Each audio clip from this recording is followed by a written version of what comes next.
Nakilala ko lang po, Kato Nying, ang ating Vice Presidente noong 2022, no? Nung Aha. po ay nanalo na bilang Vice Presidente at na-appoint as DepEd Secretary.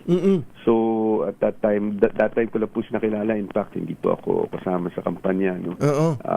Ganun, ha? Always apolitical, no? Before, galing po akong GSIS. Oo. So, at ako po ay taga Manila, no? Hindi po ako taga Davao. So, hindi kami nagkaroon ng pagkakataon na magkakilala until nung nung naghahanap siya ng spokesperson nung 2022.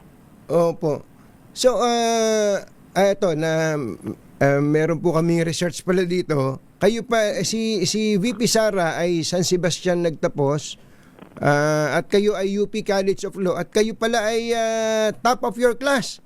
Matindi pala kayo sa UP College of Hindi Law. naman po, nasa loob lang po ng top 10. Opo. 9, I think. Ayun, sinuwerte lang po talaga tayo doon kahit sa mga profesor. Hindi, kayo po ay nag-apply lang na as in, hindi kayo magkakilala, nag-apply lang kayo doon sa DepEd when she was Education Secretary?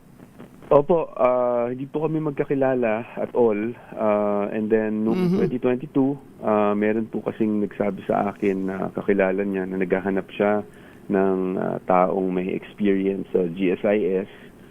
Dahil at that time, marami pong mga issues, no, on teachers' loans sa GSIS.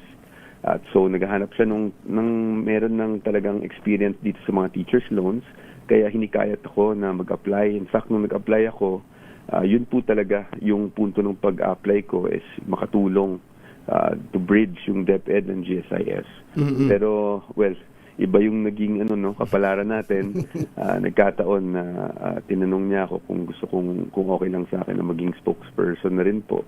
At, well, sinubukan lang po natin nun, no, and we're still learning till this very day kung paano maging epektibo bilang isang tagapagsalita.